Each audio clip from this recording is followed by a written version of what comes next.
La representación del sector obrero organizado entregó su propuesta de incremento al salario mínimo para el próximo año.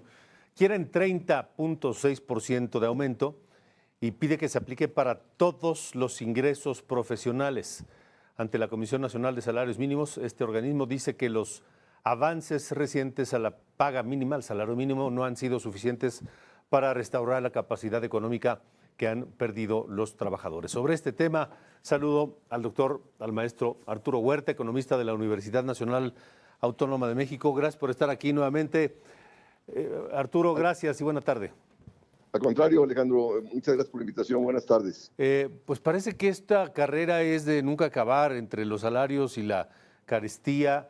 Hay que reconocer que durante el gobierno de López Obrador hubo aumentos y muy importantes a los salarios mínimos, pero la capacidad de compra de los trabajadores no aumentó. Efectivamente, la cuestión es de que lo que ellos están argumentando es de que en 1976 fue el nivel más alto que tuvieron las participaciones salariales en el Producto Interno Bruto, que fue de 40.2%. Es decir, en el periodo de Luis Echeverría se incrementaron significativamente los salarios mínimos. Y no por nada el sector empresarial estuvo en contra de Echeverría en todo su sexenio, porque el aumento de la participación de las remuneraciones en el ingreso nacional, la contraparte de la disminución de las ganancias en el ingreso nacional. Entonces, hoy en día, Alejandro, la participación de las remuneraciones en el ingreso nacional son 30%, o sea, 10 puntos porcentuales menos que en el 76.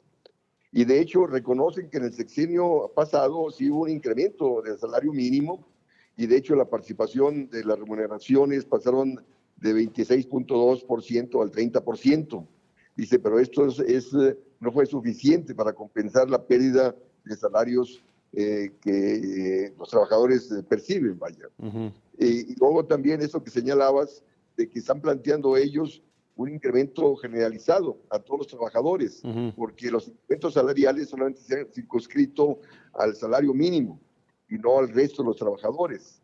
Entonces señalan que los salarios contractuales de los profesionales solamente ha crecido el 14% del 2016 al 2025, a diferencia del incremento de los salarios mínimos que traen un crecimiento en ese periodo de 146%. Entonces dice, antes había una brecha de 40-50% entre el salario mínimo y los salarios profesionales, pero esa brecha se ha disminuido significativamente. Y de hecho, fíjate, Alejandro, si vemos la estructura salarial, en el 2018, el 18.22% de los trabajadores ganaba un salario mínimo. Y en el primer trimestre de este año, del 2025, pasaron a ser el 40%. Es decir, cómo ante el incremento del salario mínimo, las empresas lo que han hecho es disminuir, o sea, desemplear a aquellos que ganan altos salarios y los recontratan con 1 o 2 salarios mínimos. Y de hecho ha disminuido significativamente los trabajadores que ganan arriba de 2 salarios mínimos. Fíjate, en el 2018 era el 18.5% de los trabajadores percibían entre 2 y 3 salarios mínimos, y a inicios de este 2025 solamente el 6%, o sea, pasaron de 18.5 al 6%, ganando entre 2 y 3 salarios mínimos.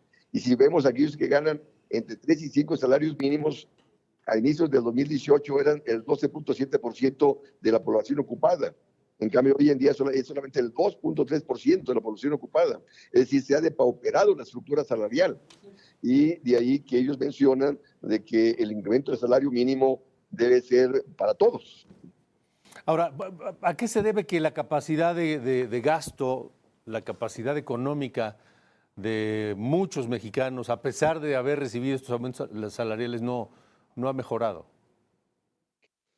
Mira, está el problema de la inflación. O sea, si bien los incrementos salariales en el sexenio pasado crecieron al 20% promedio anual, o sea, muy por arriba de la inflación, y en este año el incremento salarial en enero de este año fue 12%, también por arriba de la inflación. La cuestión es de que no da este incremento salarial justo para tener condiciones dignas de vida para el trabajador y su familia, y de ahí su demanda. Ahora, el problema es, Alejandro, cuál va a ser la respuesta de los empresarios.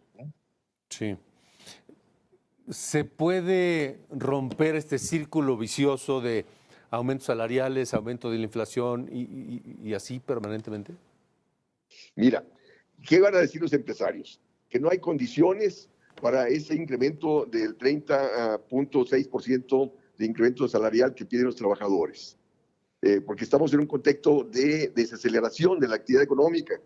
Es decir, ya traemos una caída de la actividad económica al tercer trimestre de este año de 0.2%, y todo apunta de que va a ser negativo, o sea, no vamos a crecer este año y el próximo año va a ser negativo. Entonces te dicen no hay condiciones, pero el problema también, o sea, ¿qué pasaría, Alejandro, si se incrementa el salario en 30%? Si incrementaría la demanda. Entonces surgiría la pregunta, ¿hay capacidad productiva para satisfacer esa mayor demanda? Pues no. O sea, el país importa el 54% de los bienes de consumo. Entonces se generaría presiones inflacionarias y presiones sobre importaciones. Entonces, para que los empresarios puedan incrementar salarios, que es la demanda de los trabajadores, el gobierno tendría que reactivar la economía, justo para que los empresarios puedan, o sea, que el gobierno debe incrementar el gasto para incrementar la demanda y así las empresas puedan incrementar sus ventas, incrementar sus ingresos y así tener capacidad de incrementar salarios. Pero eso no está aconteciendo, Alejandro. Ya. ¿Qué pasaría solo en el hipotético caso de que se conceda un aumento de estas dimensiones a los salarios del próximo año? No, yo no veo ninguna viabilidad, repito, porque la economía no tiene capacidad productiva para satisfacer el incremento de demanda que generaría ese incremento salarial. Entonces, repito, o sea, el gobierno tendría que tener política agrícola, tener política industrial, impulsar la producción de bienes de consumo salarial, justo para poder satisfacer la demanda que generaría un incremento salarial. Y el otro problema, Alejandro, es de que el 56% de la población ocupada está en informalidad, que no tienen salario asegurado ni prestaciones laborales.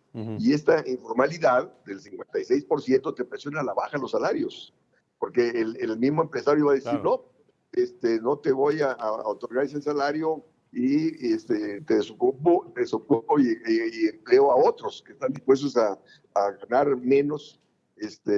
Pero la cuestión es, de nuevo, ¿no? Existe una problemática económica derivada de estas políticas neoliberales que siguen estando predominando, de alta tasa de interés, recortes presupuestales, dólar barato que te abarata importaciones baratas que te afectan a los productores nacionales, disminuyen sus ingresos y no tienen capacidad para pagar altos salarios. De acuerdo. Pues Arturo, nuevamente muchas gracias por este tiempo para nosotros. Al contrario, Alejandro, buenas tardes, noches. Hasta luego. Saludos. Saludos también.